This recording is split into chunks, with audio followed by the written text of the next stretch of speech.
So we're going to finish the Pedic today, Lamed Vav. We're on page, chapter 36. We're on page Mem Vav. There's a Hagah, kind of a footnote, alongside the text that we're starting, which begins with the line, V'gam kvar l'ho'ilamim.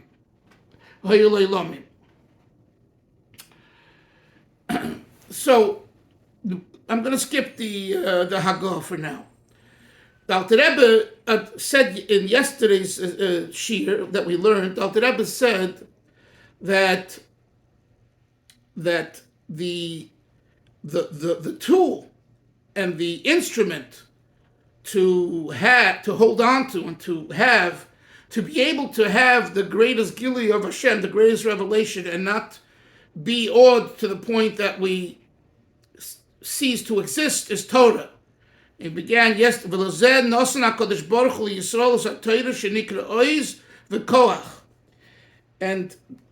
he brings the Chazal that HaKadosh Baruch Hu gives this koyach to everyone, especially tzaddikim, and la'asad lavei, it will be revealed. So the question is, how is it that if it's revealed when it's in the future, Mashiach comes, it's still an overwhelming revelation for the human being? And as Hillel mentioned, what Rashi says, Merachefes on the Posik, Rashi says, Ruch Shel Mashiach. Okay, thank you, Rashi. We understand, but how do we understand that we'll be able to tolerate it? What are we're going to become the superhumans? I mean, it doesn't say Chazal are going to become superhumans. It's going to be the regular human being with a revelation of godliness. And yes, Hashem will make it that we don't engage in evil, but we'll go from, the issue will be from good to better, not from bad to good. Okay. But the human is a human. So the Alter Rebbe says the answer to that is because God created to begin with, and I spent a lot of time explaining the last three words of yesterday's year, Shalakach Nivra B'tchilosoi, that this condition, this messianic condition, is part of creation. It's not an adjunct to creation, it is creation. And I explained that's why the Rebbe made such an issue of it, and Al Pi Chasidus, it took it from here, from Tanya. You know, sometimes people think he made up things. He didn't make up things. His forefathers, his ancestors, already spoke about it, but very briefly. Like in these three words, who would know that's the pshat? But that's what he's saying. Otherwise, it's superfluous to say Shelakach Nivra B'tchilosei is unnecessary for the understanding of the entire paragraph. Why is the Alter Rebbe saying it? To let us know, Avram, that Mashiach, the idea of the messianic revelation, is part and parcel of creation. And if it's part and parcel in creation, it's not a novelty, it's just a revelation. In other words, what God created in the beginning of creation and his objective of creation is being fulfilled now vis-a-vis Mashiach's actual arrival in the physical world. Fine. But in concept, it's a truism all along. Now let's go continue. The Gam Kvar Ho'ilei, says the Alter Rebbe now, he says, friends, let me tell you something. He says, we already once had a taste of this messianic revelation. Kvar Ho'ilei means we already had a taste. We once had this. Me'ein zeh, but he uses the words me'ein. Me'ein means something similar. It's not the real McCoy, but it's similar to the real McCoy. When was that? Shas matan Torah, when Hashem gave us the Torah, Kiddusiv, Ata Horeisel Adas, you Hashem have shown yourself to know, for us to know, Ki Hashem Ulikim, that God is our God, there's nothing besides Him.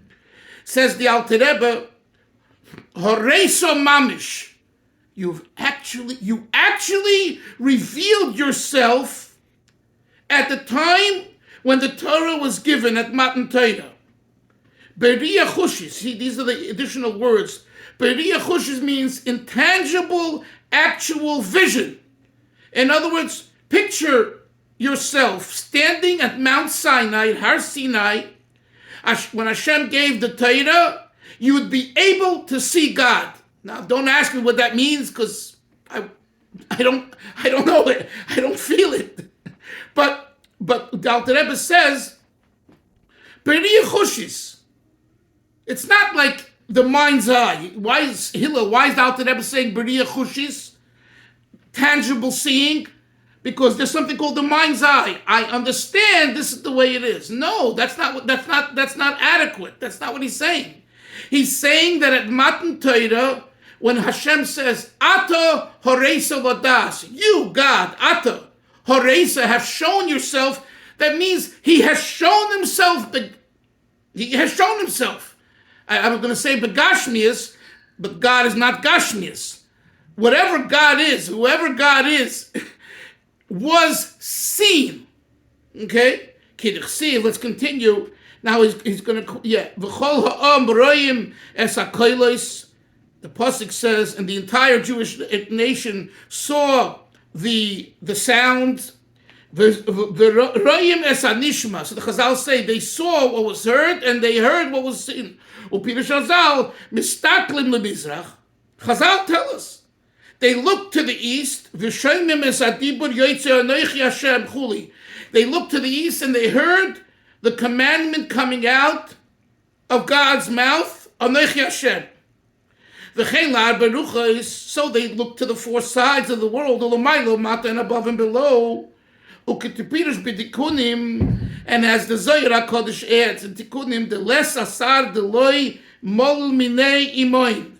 There was no side on earth at the time of Sinai, of giving the Torah. Mol means talk. There was no side that didn't talk to us, that God didn't talk to us from the east, west, north, south, up and down. V'hainu mibnei, excuse me, v'hainu mibnei gilui ritzoyne yizborach b'aseres adibris. And why is that? Because Hashem revealed His will, ritzoyne yizborach b'aseres adibris, in the Ten Commandments. Shehem klolos haTorah.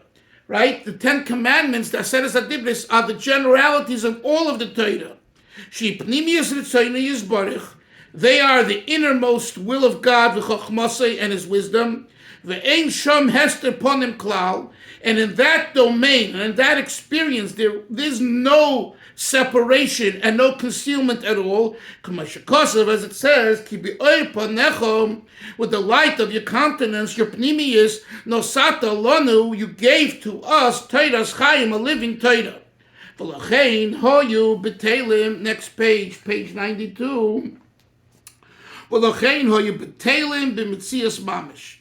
Because the experience at Har Sinai, when the Hashem gave us the Torah, was this experience that He just said. Therefore, we were annulled, we were subservient, betelim, b'mitziut mamish, in existence, in actuality, literally. Chazal say that. Kol dibur, each time God spoke, our souls, the souls of the Jewish people, the people jumped out. In other words, they had what some would call an out-of-body experience.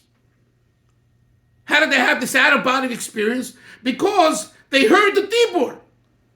So, Moshe, if you don't hear a dibur, if you only understand it in your mind's eye, you don't have Paruch HaDeshmasim. I'm sorry. Only when you have an experience like they had then, which was B'riyah Chushis, actual seeing and actual hearing, do you have... and you can't take it, it's overwhelming, then your soul leaves you, jumps out of you. Well, 1 second. The Rebbe says, if that's the case, we're trying to prove the point that in a body, in the physical world, vis-a-vis the Torah, we have a vessel and a container as we are physical and alive to retain the revelation. And all of this points to Paruch HaNishmasan. Our soul left us. So that's his rhetorical question in a way that he's asking now, and he gives the retort, the answer, Elo.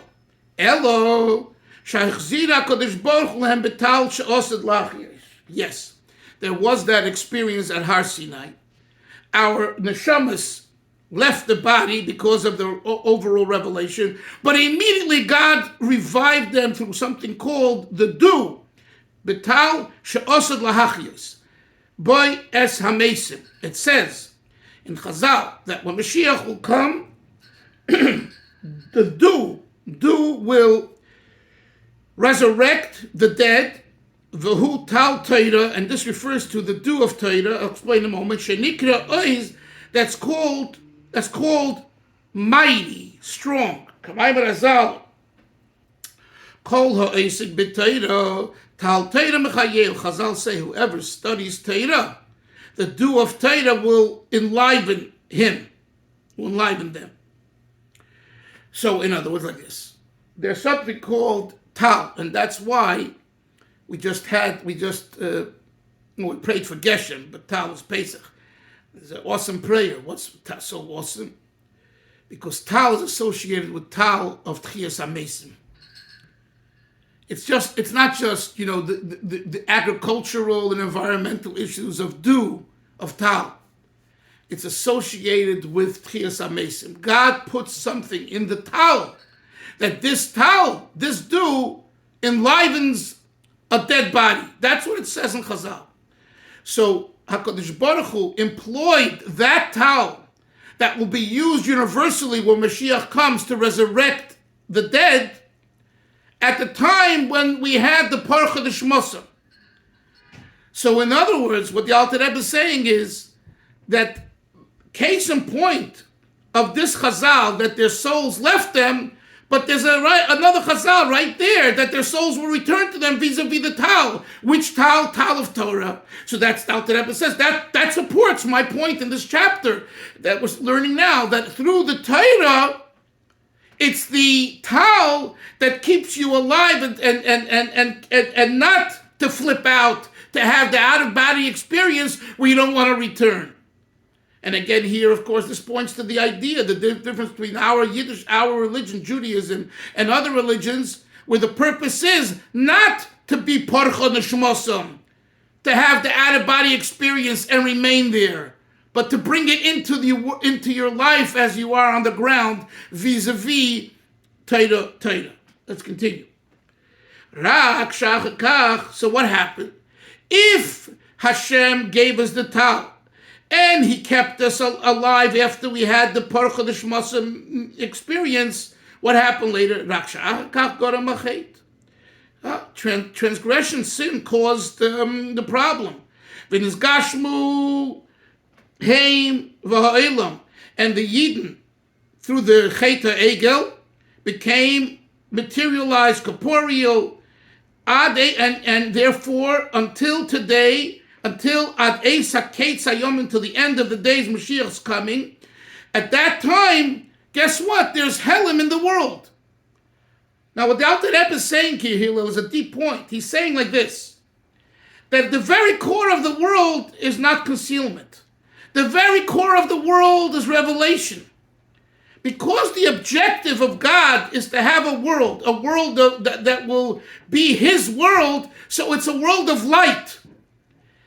Well, the fact that it isn't that way until Mashiach comes is because we brought it onto ourselves.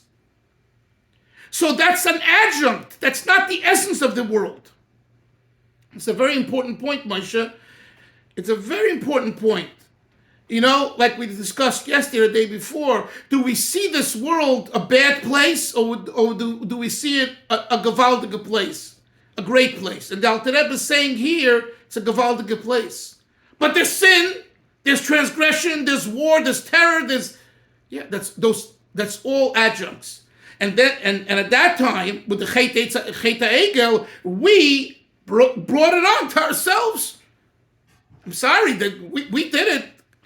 We decided, justify it this way. Moshe didn't come down from the mountain and thought he was God, and we needed an intermediary, all the explanations. But at the end of the day, there was Chet HaEgel. Says the Alter Rebbe, that's true, but that's not the objective of the world, and that's not the world. So sin is not like the Christians argue, you're born sinful and all that. Totally opposite. You're born healthy. You're born good, not just Jews. Mankind is born good, is born normal. But, when you goof up, and then you got to clean up the mess. So we're in the middle of cleaning up this mess. But the Alter Rebbe says, don't for a moment think that because there's a big mess, and boy is it big, therefore the HaKadosh Baruch Hu contradicted himself. You want a world or you don't want a world? God, you want us to be here? Then take care of us. Make it possible. Says the Alter Rebbe, he did. He gave us the Torah. And for the non-Jews, he gave them the Sheva Mitzvah Bnei Noach. Hashem gave the world the tools to be elated, to be ecstatic, to be gewaldig. Everything else is an add-on. It came later.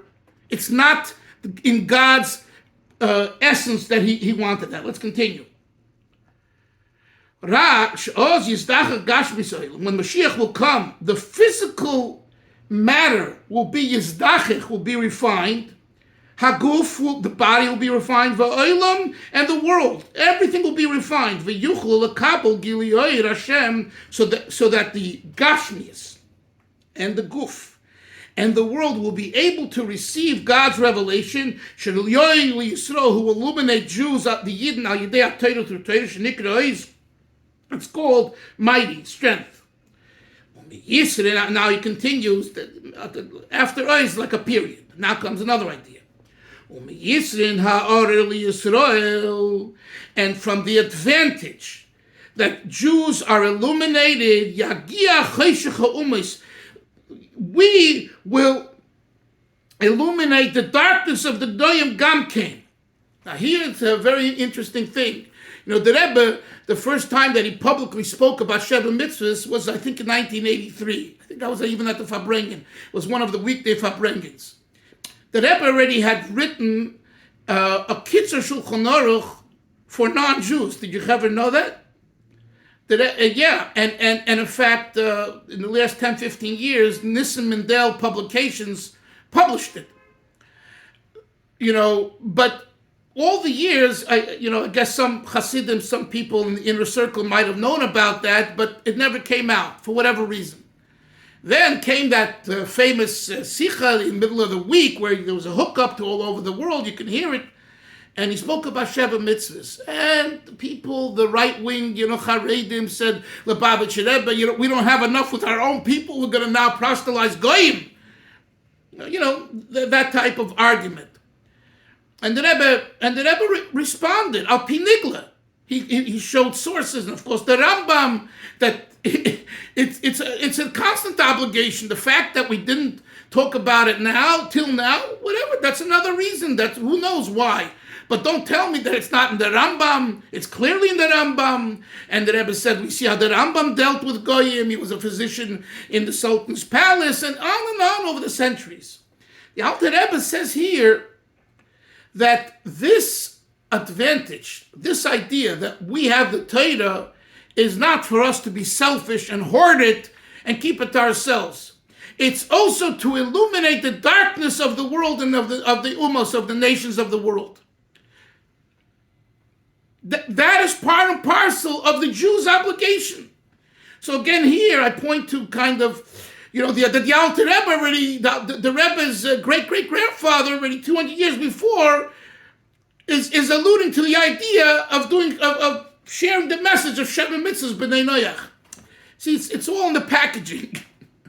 There is saying things like loud and clear with big, bold words at a certain time. But when if the serious student when gets into it, you see that there's sources not just in Tanya, in Chazal, for all these ideas. So that's what I just wanted to say as we continue here. And therefore, he brings 5 psukim, 5 verses now the Alter Rebbe brings to support his point, which is very unusual. First, let me read the psukim, then I'll say something about that. So he says like this. Gam kekedichsiv, as it says, 1. V'holchu goyim la'orich. The goyim will go to the light of the Jews, of God, of the Torah. 2. V'ksiv, and it says, Beis Yaakov l'chu v'neilcha. This is something more familiar to us. The house of Jacob, l'chu v'neilcha. Let's go. Let's all go together. Ba'ir Hashem. You know that the first 4 letters of the word, look at Beis Yaakov l'chu v'neilcha, spells out which word? Bilu, that was the Zionistic movement of the late 1800s in Russia. Bilu, Beis Yaakov, Beis Yud Lamed Vov is Bilu. That's why they named it Bilu. They came to the Rebbe Marash of Shmuel of Lubavitch, and they asked him, why don't you support the movement? Because many other Gedolim and Rabbonim, they went along, and they bought property in Eretz Yisrael, and we know their names. And the Rebbe Marash said, this is not Yoim, I think. The Rebbe Marash said, if you would have added somehow to the acronym of your movement's name, Bilu, the last two words, Be'oir Hashem, Beis Yud, or Beis Hey, whatever, I would have gone and brought 50,000 Russian Jews along to Eretz Yisrael with me. But you didn't add the words Be'oir Hashem. You know, and I'm not going to go into it now. We've discussed it. Maybe we'll discuss it more. The view of Yiddishkeit and Chabad on Zionism. We spoke a lot about it when we learned the Kuntis from Rabbi Yoel. But this is the pasuk: Beis Yaakov lechu v'neilcha, house of Jacob, Jews. Let's get up and go. And okay, we built farms and communities and agriculture. What's about Be'oir Hashem? So the Marash said, I can't support this. You know, go, fine, but you want me to bring thousands of people? I'm ready to roll up my sleeves. But Be'oir Hashem. Okay. The third pasuk is V'nigla kveid Hashem. The revelation of God's presence, honor will be revealed. V'ro kol basar yachtov. And all flesh will see jointly together God's presence. Verse number 4. V'ksiv. God will come in the spalten, in the crevices of the rocks,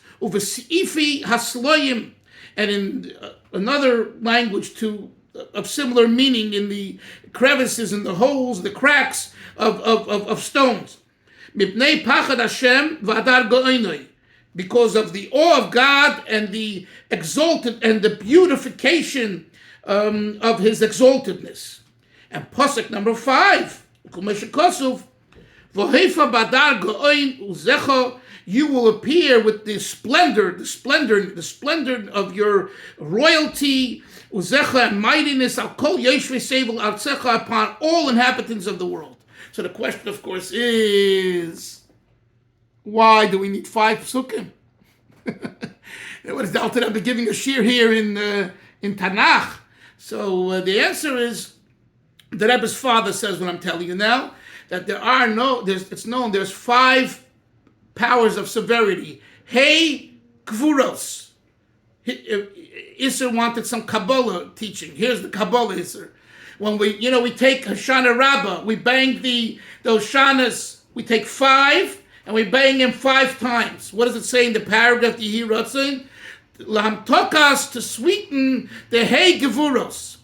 This is what the Rebbe Levi Schneerson, the Rebbe's father, says. This is what his great-grandfather, the Alter Rebbe, what he means to allude here. Because he's talking about transforming the darkness of the world and of the non-Jews into light, you got to touch all the 5 powers of severity. So he brings 5 psukim. That's what he says. Any questions, comments? We finished chapter 36. It's a monumental chapter. Hashem should help us that we should have a good Chodesh. It's a Chodesh of light, Chevra. A 1 minute Farbrengen now. It's Kislev. You have Rosh Chodesh Kislev. You have Tes and Yud Kislev, the Mittler Rebbe's Yortzeit, and also Yom Geula. You Tes Kislev, of course. You Dalet Kislev, the Rebbe's anniversary. You Tes Kislev, and of course Hanukkah. So it's an elated month, and I feel that Hashem's going to make some kind of miracle here, that they'll be able to finish up this war. Not like they say it's going to take months and months, but by end of Kislev and Shem Chanukah should be a sof, and everyone should return safely, and the job should get done, and there should be only Geula, and Mashiach Tak shall come. So I can see everyone Monday. Amen. Thank you. Good Shabbos, everyone. Good time. Take care. Bye-bye.